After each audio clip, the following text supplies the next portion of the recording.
BSI Scene Safety, I have a 38-year-old male patient who injured his head, neck, and spine diving into shallow pool water. This is a mechanism of injury, or an MOI, and I will be calling for additional resources while my partner here maintains C-spine. Can you maintain C-spine on our patient here? Okay. All right. Boop. ALS is en route. All right. Hey, sir. Can you hear me? Okay. Good. Could you tell me your name? Great. Do you know where you're at? You're at your friend's house, yeah. Do you know what time of day it is? Mid-afternoon? Okay, and one last question. It might be silly, but could you tell me who the President of the United States is currently? Okay, good. Yeah, I know. I just have to make sure everything's working all right. Okay, so I'm going to also just open your mouth really quickly and carefully. I know it might be uncomfortable. I just got to check your airway. Patient's airway is open, clear, and maintained based on what I'm seeing. All right, sir. I'm going to lift your shirt up if that's okay. I want to check your chest. I'm going to palpate the patient's chest. I'm not feeling any crepitus or deformity or anything out of the ordinary, which is good. I'm going to listen to his lung sounds on both sides.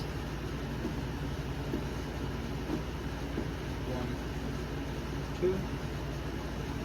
Okay. I'm also going to administer high-flow oxygen via non-rebreather to my patient at 15 liters per minute. Although he can self-maintain, might as well. Circulation, moving on. I'm going to check the patient's fluids. I'm not seeing any blood. That's good. No other signs of injury as of yet. Sir, I'm just going to feel your wrist. I want to check your pulse. His pulse is strong and regular. And based on what I've been feeling and seeing, the patient's skin is warm, pink, and dry. This is not a patient needed for shock as of yet because he's maintaining self-maintaining his airway and everything seems okay as of right now. This is a high priority patient and we will be transporting rapidly to the nearest trauma center. And I will update responding units, whether it's EMS or fire, of the current situation. I will now move on to a rapid body scan. Hey, sir, I'm just going to quickly check everything for you. I know it's going to be a little annoying. This is going to happen a few times, but I want to make sure I can do it correctly and make sure I see everything, okay? Feeling around the head and the skull, I'm not seeing any signs of fracture or deformity. The neck, no swelling. The midline, nothing out of the ordinary, nothing out of place. I'm going to palpate the chest. Okay, the abdomen, each arm, each leg, not checking for PMS. And I'm also going to apply a C-spine to the patient's neck. With the assistance of my partner, we will log roll the patient to his side and put him onto a backboard, which is now here. Very carefully. Everything seems to be where it needs to be, which is great. We're going to carefully put the patient onto the backboard as we slide it underneath of him. Okay.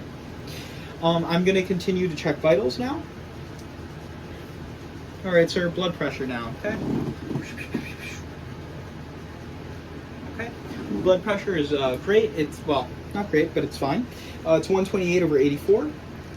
The heart rate is 84, and his respirations are at 16. His oxygen level is at 98%. Sir, I'm just gonna, you can move the mask. I'm gonna ask you some questions, okay? So, is there anything else bothering you? Do you feel the pain go anywhere else in your body aside from your upper, you said your neck and your head? Is there anywhere going down your spine, maybe your shoulders, your arms, anything like that? It's all upper? Okay. That's fine. Do you feel the pain in your legs? It's all upper? Okay, alright. That's great.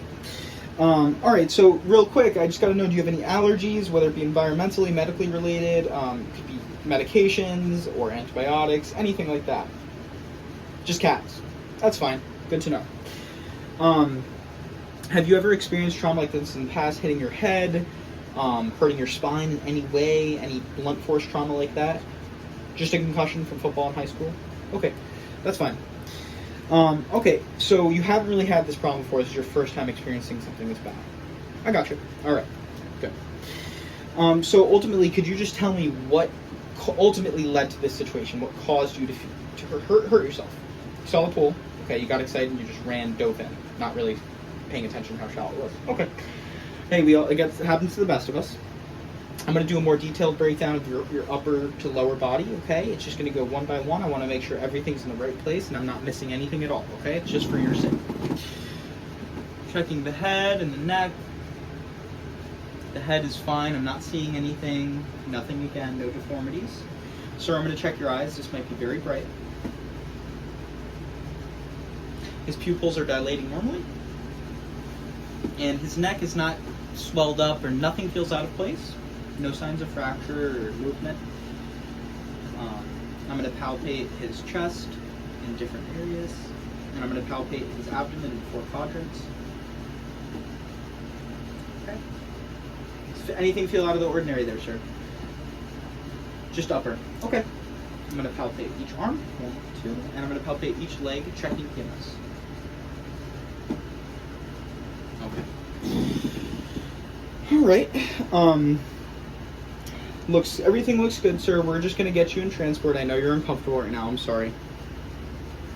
So to restate my general impression, this is a 38-year-old male with head and neck spinal trauma caused from a swan dive into a shallow body of water, which was a pool.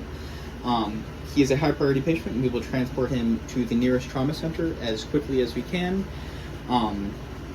His vitals are okay right now, and we will continue to reassess his vitals and his level of consciousness for the remainder of our transport to the hospital. And we will be notifying ALS of the transport.